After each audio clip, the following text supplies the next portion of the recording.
They call it puppy love. They do. But are our pets going to love this? Scientists are developing weight loss jabs for cats and dogs.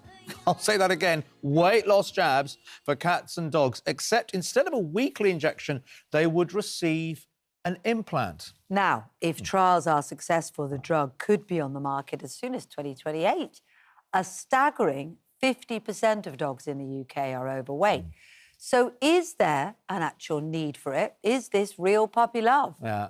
We're joined now by clinical animal behaviourist Nanci Creedon, who says if it improves quality of life, then why not use it? And dog behavioural trainer and former animal welfare officer Robert Elaine, who thinks owners just need to stop overfeeding their pets. Nanci, let's come to you first. I mean, it feels like, in the same way we talk about it with humans, with ourselves, really, that the first port should be to look after our own health in a natural way and watch our diet. Should that also apply It to should, dogs? but dog owners aren't stupid. Cat owners aren't stupid. They know that. They know that fitness, increasing the exercise, making sure the dog's in a good diet helps. The industry is full of dog and cat foods that aren't healthy, that are selling to people thinking that they are healthy, and it's not working. If we're looking at it in around 50% of our dogs and cats being overweight, something's not working. If we can get a crutch to make that dog's life easier, that cat's life easier, and make them live longer, why are we shaming it? Good point. Why are we? Because in a sense, that's the nub of why weight loss jabs have been successful in humans. People know that if you expand more energy than you consume, you will lose weight. But it's not always that simple. And maybe it's not simple in animals either. And I get the theory of that. But as with so many things, the theory and the reality don't necessarily work well. And I think the difference between people and dogs is I'm not exactly underweight. That's my choice. I can make that decision. I can decide what I want to eat. My dog is dependent on me.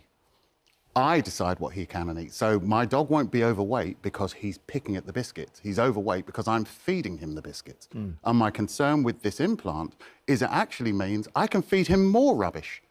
Instead of feeding him a better diet, I can say, but I can put this implant in him, and now I can feed him a whole packet of biscuits. That's a good point. And that's he'll actually encouraging lose weight. owners not to be careful and say, well, OK, he's had the implant, he's fine. It's not necessarily a good point. Look, particularly looking at our dogs. They're scavengers. They're designed to think about food all day, every day. Seafood, want food. Seafood, want food.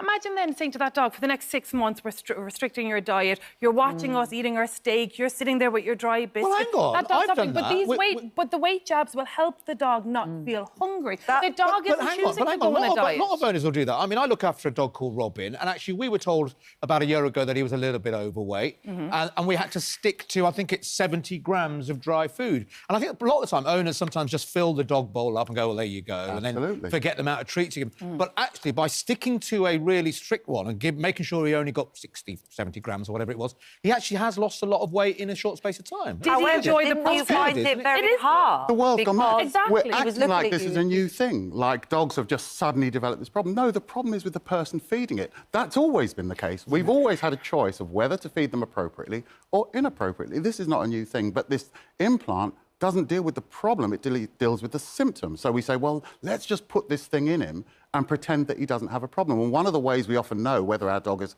healthy or not, whether our dog has an issue or not, is we notice him gaining or losing weight. It can be the first indicator there's a problem. Of a health issue? Absolutely. So well, now, when I have a dog issues. that isn't healthy, but he looks healthy because I put this implant in him, I now don't have that opportunity. And I think that one of the things that got people to manage their dog's weight better was because they didn't want to be the person walking down the road with a fat dog. Is that a point that it might mask health issues? Not necessarily. There's far more ways to tell if your dog's unhealthy than him just being off his food. And the thing is, what we need to remember is the dogs aren't choosing to go on diets. The cats aren't choosing to go on diets. Yes, potentially, the cause of the weight issue may have been down to overfeeding. Sometimes it's not. Sometimes it's medical. Sometimes it's poor food. So It would need careful regulation, because I know this sounds ridiculous, but I can imagine you get to a point where some people are accused of taking the jabs that we know, the Mounjaro jabs or whatever, not for health reasons, but for cosmetic reasons.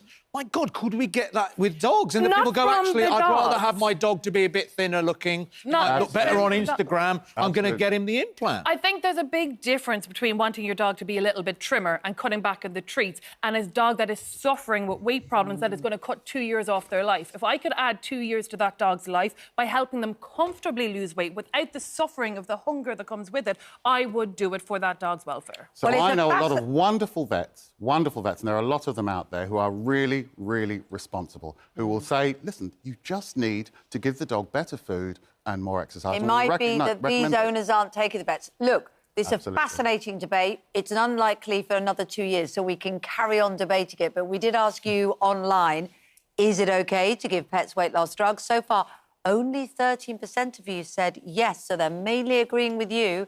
80% of you said no, so more debate and trials to be had.